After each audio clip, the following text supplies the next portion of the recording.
Hi, welcome to my latest video. Today I thought I'd show you some of the parts that I've developed recently for my Freelander 2.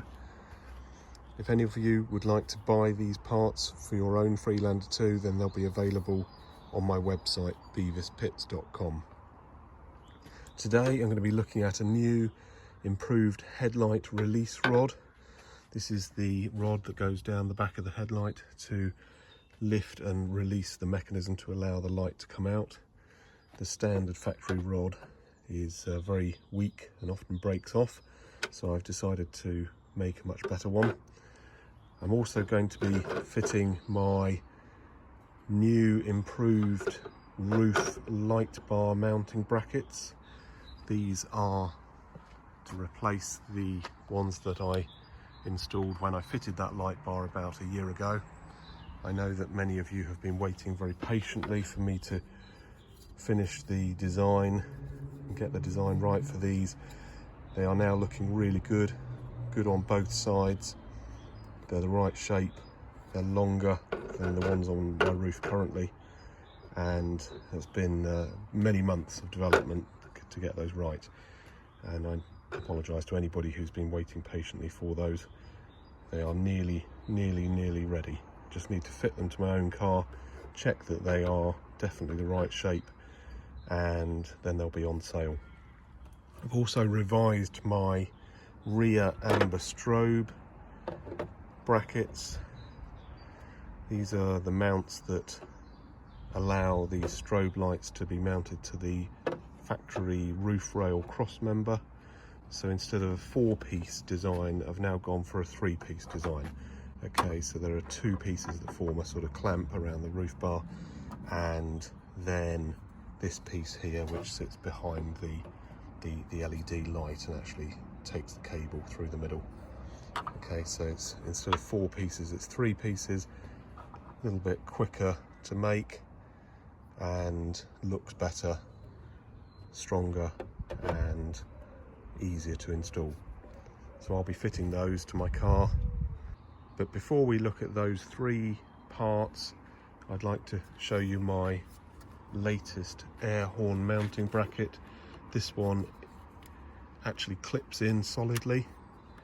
It's not 3D printed, it is a 3D printed shape which is then cast out of hard black rigid polyurethane. It looks 3D printed, but I used a 3D printed buck, as they call it, or anti-mold, to actually create a mold out of silicone, and then I pour the polyurethane mix in, let it set, and you end up with something that is nice and hard and resilient, and most important of all, can take the temperatures of the engine bay. So any parts that I make for the engine bay, such as my catch can mounting bracket, this, the headlight release rods, and my air box duct adapter down there, they all have to be cast out of polyurethane to take the heat. 3D printed plastic will just melt, unfortunately. So this new design has these extra strengthening ribs on the side there, and it also has some little bits. I don't know if you can see that, it's difficult to see, but inside the channels there are some little bumps which just make the bracket actually clip in positively. It's one end and the next end that clips in, and that's really solid now. It's very easy to remove to get to the fuse box underneath. Okay, no screws apart from the bolts to actually hold the air horns onto the bracket, so the whole thing can then just be unclipped with a sharp pull and clip back in. Okay, so if you'd like to fit air horns to your Freelander 2, this bracket is available on my website. It doesn't include the horns, so these are ring air horns. Other brands are available, but these are available for about £25 from Halfords. And the wiring diagram is at the end of the video that I did when I fitted these. It's not quite as simple as I thought it was going to be. I could have fitted these down the front on the cross member where the factory horns are. That would have then meant putting the compressor down there as well. The horns probably wouldn't have enough room to face forwards. I do get quite a few comments saying, why didn't I just put the horns down the front where the factory horns are and take the relay output to drive them? I could have done that, but didn't want to do that. I wanted them here. I just thought it would make a much more interesting project. They're pointing forwards. They are visible as well, which is always nice. And the compressor is just down here, just down there. Okay, so the wiring of those go to a relay, which is then triggered by the relay drive wire in the fuse box. Okay, but that is an active low wire because it's driven by a field effect transistor. So the circuit diagram for that is not quite as you would expect. It isn't just a relay sending positive to the compressor, not quite as simple as that. Have a look at that video, very interesting video, and quite a few people have copied that wiring design and bought the bracket and fitted the horns, and they're very, very pleased with those. So that's the air horns. Let's move on now to the new headlight release rod. Here is a photo of a broken one.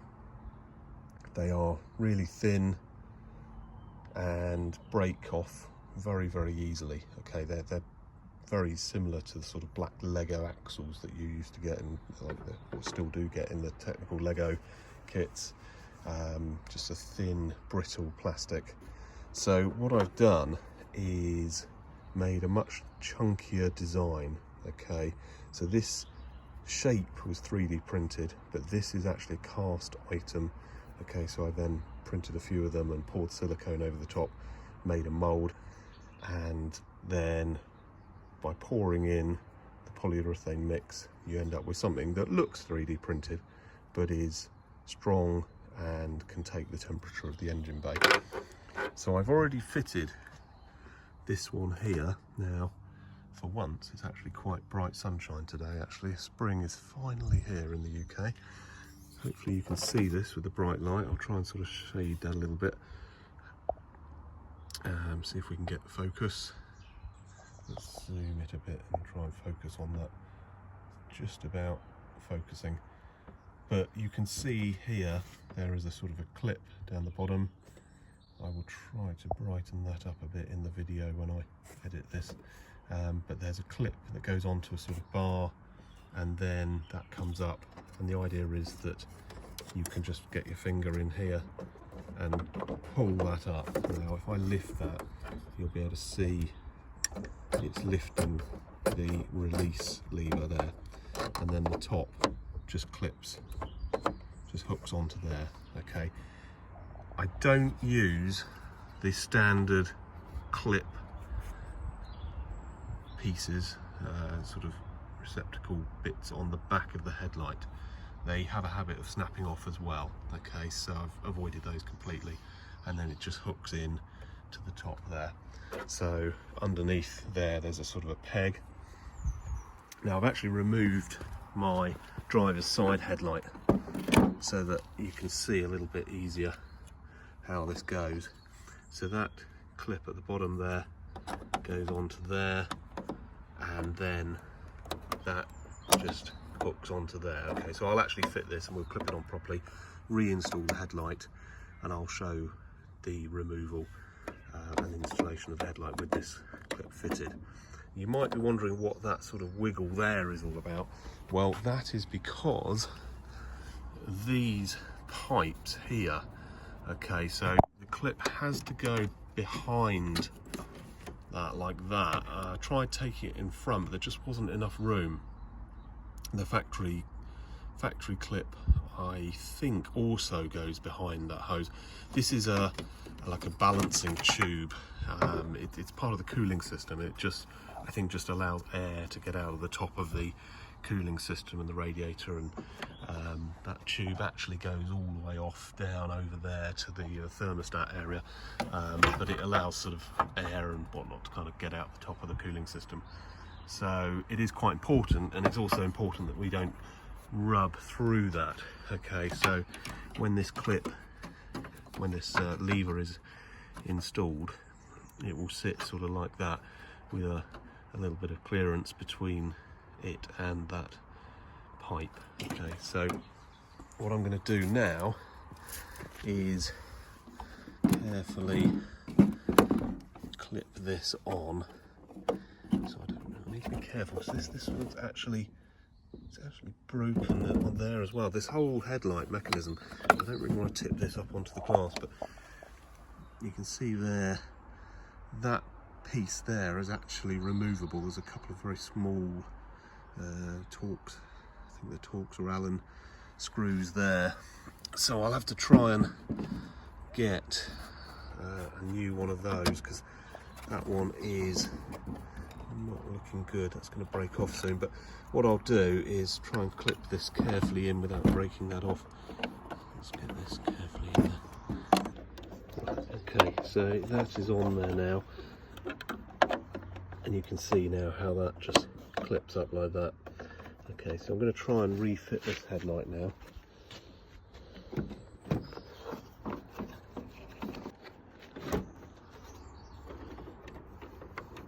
Okay, so that has to come up in between these pipes here. Okay,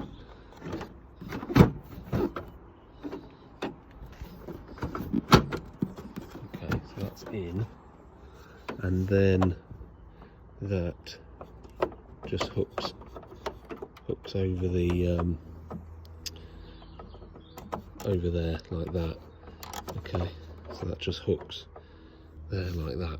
Okay, and there's a bit of clearance now between the pipe and the bracket.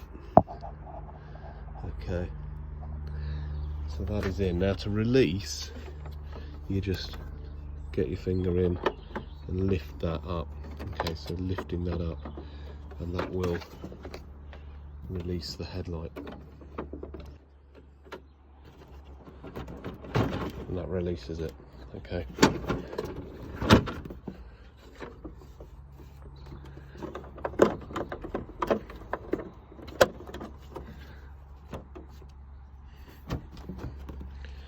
Okay, there we go, that's in there.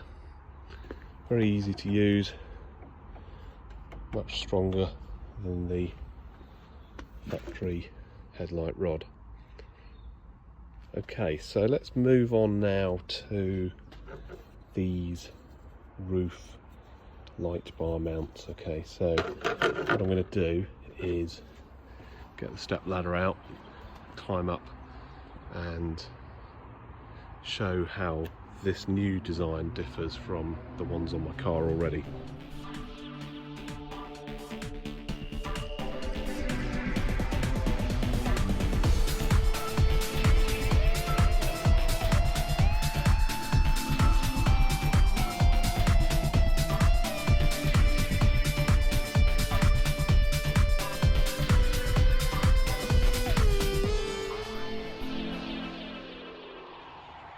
So let's have a look now at this light bar and the brackets, and compare the current bracket with the slightly modified newer design. First of all, I want to measure this light bar because it's meant to be 42 inches, and a few people have said there's no way that's 42 inches. Okay, so the light itself is 41 or 104 centimetres, but of course the length is really the distance between the mounting bolts. Okay, so allowing ½ inch each side for this sort of raised section. The actual clearance between the brackets needs to be 42.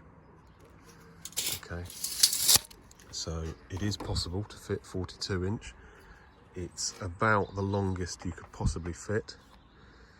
The bracket has to actually come outwards. If this was 40 inches or 38 or even 36, the bracket would come in. Okay, but this bracket actually needs to snake out to accommodate the light bar, actually wider than the distance between these roof rail feet. This light bar was bought on eBay. I think the seller was Wow LED. They make a lot of light bars and spotlights.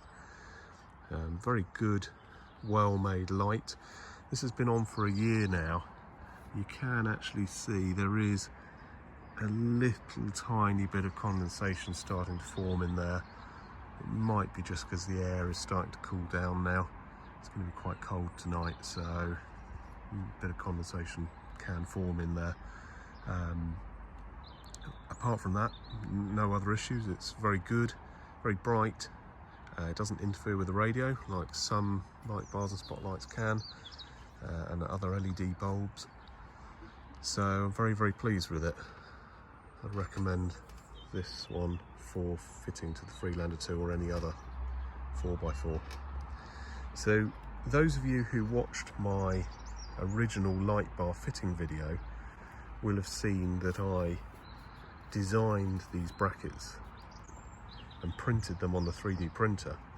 Then I actually cast these out of rigid black polyurethane in a mould, the same polyurethane that I use for my parts that go in the engine bay.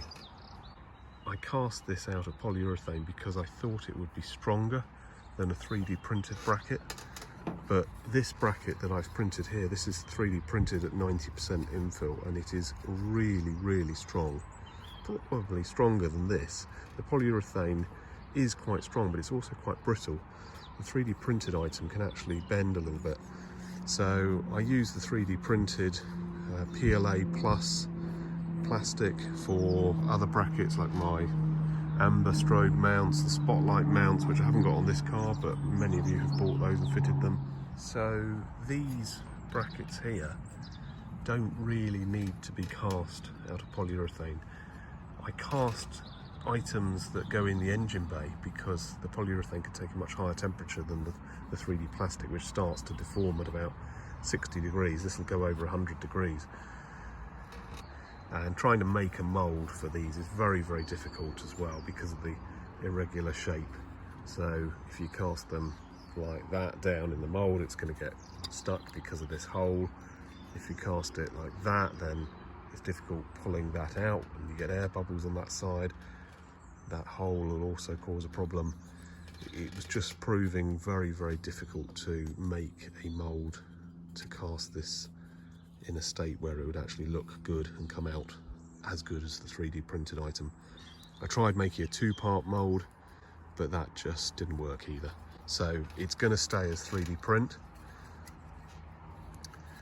and holding this new bracket up to the old one, we can see straight away that it's a little bit longer. Okay, and the reason I did that was because when I fitted this light bar with this bracket, the corner there was actually touching the inner side of the bracket. It was actually interfering there, and I had to grind away a bit of plastic. So to prevent that and also give a bit more strength around there, I sort of made that longer and also extended this nice hexagonal sort of honeycomb effect down, all the way down to these strengthening ribs here.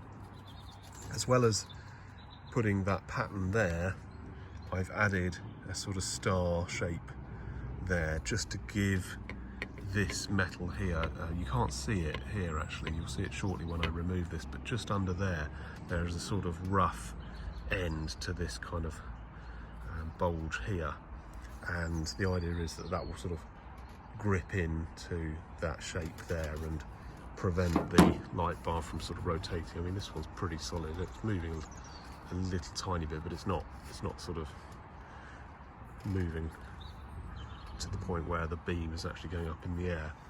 So what I'm going to do now is, let's remove this, okay, and I'll undo these bolts here, undo this one here. I've put a couple of cloths under the light bar there just to prevent it from dropping and bashing against the roof, and then we'll swap this bracket for the other one, and if it fits well, I shall do the other side as well, and then we're running on the new brackets. Okay, so that's the bolts removed. There's the old bracket you can see there. Now I will need to re-drill some holes into the new bracket. You can see there where I've had to adjust the location of one of the holes very slightly, because I made the mistake of fitting these bolts first and then found there was a gap between there. So as I tightened that in, it was starting to pull the thread out of here. So I had to undo one of these bolts, tighten that in, and then re-drill that. So I'll have to remember to fit this one first. Luckily there's enough thread there to rescue that. You can see now the rough finish there. So the idea is that those sort of knurls there will grip into that star shape. So let's just put this in. So it'll be like that. The great thing is there is enough clearance now behind. The old one had to be butchered about a bit with a Dremel tool to get that to clear. And that will now go in nicely like that. So what I'm going to do is put that bolt in first and then mark up where I need to drill to make the other two holes. Okay, so I've held that up now and marked up where the holes need to be drilled. I'm just going to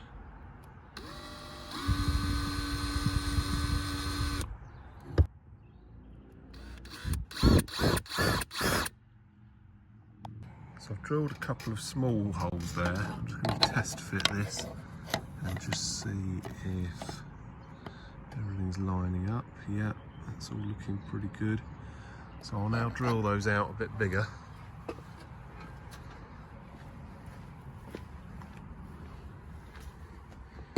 Drill them out slightly larger than they need to be, so there is a little bit of room for manoeuvre. Okay, so I've drilled those out to 6.5mm. It's a 6mm thread that needs to go through them, an M6 bolt. So let's just try that now. Just check everything's still lining up. Yeah, that's looking good. Okay, right, I'll get those bolts put in. I'll do this one first and then those two, and that should be nicely fitted in position, and then I'll do the other end and we're there. Okay, right, there it is, in position with the new bracket, plenty of clearance there. That's really strong, really solid, and that's gripping well actually into that star-shaped pattern behind there. Tiny bit of movement there, which is fine. It's no more than it had before. Okay, where's the cover? Let's put that back on now.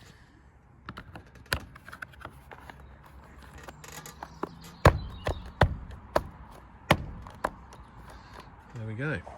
I'll do the other end now. It's going to be getting dark shortly.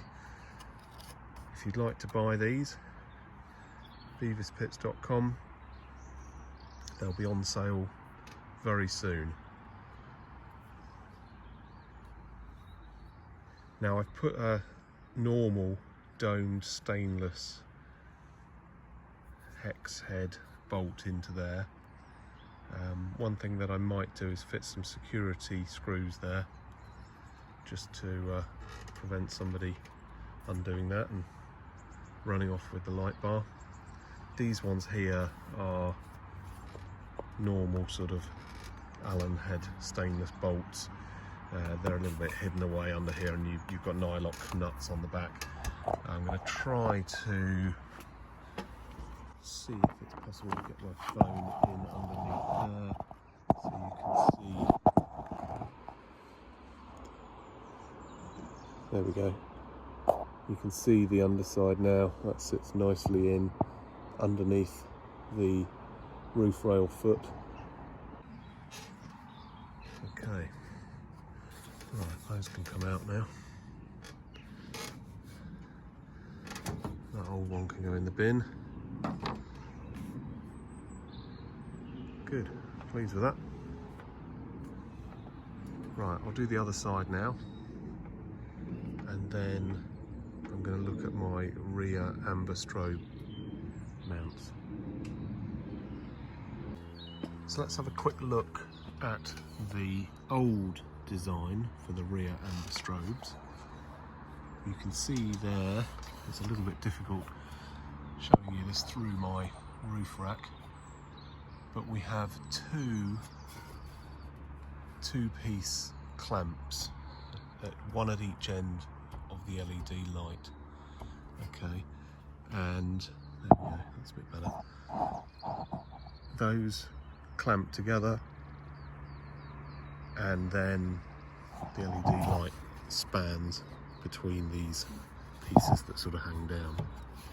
The reason I didn't do it the other way up with these bits sticking up was I was worried that they would get knocked by either things on the roof rack, or if I put bike carriers or something like that on, and the light would get broken off. So I thought it was better to hang these down a bit lower. The problem with that is it really reduces the visibility. So if you're in a car behind that's quite low, you might not be able to see these. So what I thought I'd do is redesign this mount so that it has one clamp in the middle and the light sits at the same level as this crossbar here. Okay, so there are three parts. We have a lower piece which has got this slightly strange shape to fit closely against the underside of the cross member.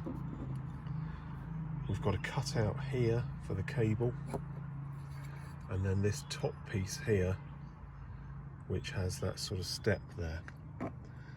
Okay, and that goes like that, and then the faceplate, the piece that the LED light bolts onto, goes in between the two.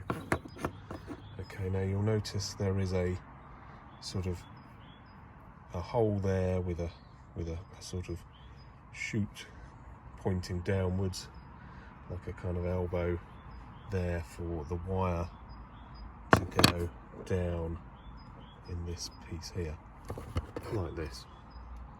Okay, so the wire goes carefully round a smooth right angle and points downwards. What I've also done is, rather than use nylock nuts like the old design, I've actually made these holes which can take threaded inserts. Okay, so those are actually melted in with a soldering iron and pushed in. There's sort of little barbed inserts which lock into the plastic. Here's a photo now, close up, of one of those, and then when that's pushed in, it gives something for the bolts to screw into. I've also put them in behind the LED light.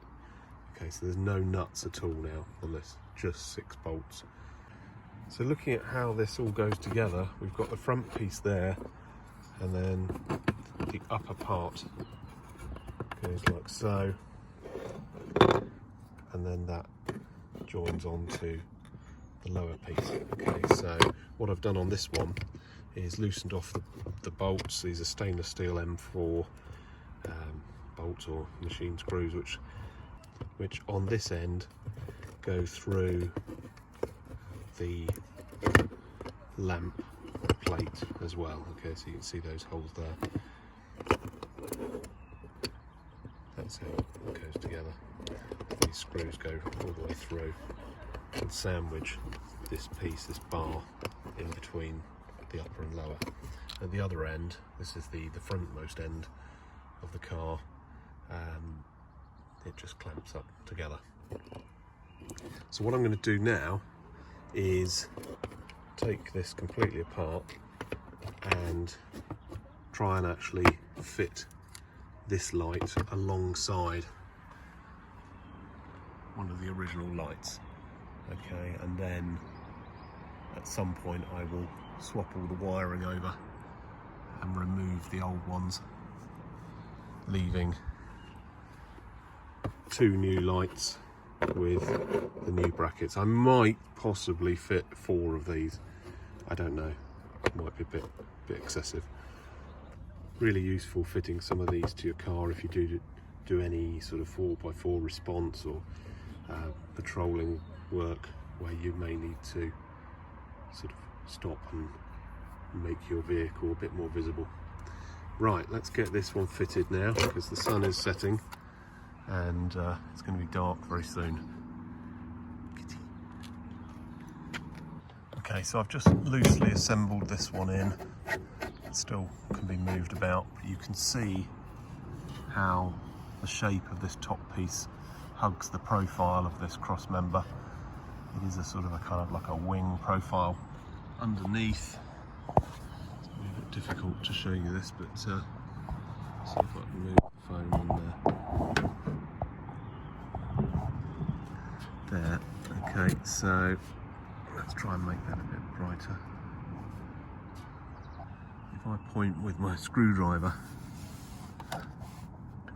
this cutout here, okay, so that is deliberate, and that is to allow the cables to be run along underneath the cross member. Now I've put a couple of cable ties on for the old lights. I'll probably have to do exactly the same. Okay, so what I'm going to do now is tighten up these screws, sandwiching the mounting plate that has the LED light attached to it. So it's a 12 LED strobe unit. Now these 12 LED units are twice as bright as the 6 LED ones that are also available, which are a bit slimmer. I do like the 12 LED because not only are they brighter, but they give you more flash patterns.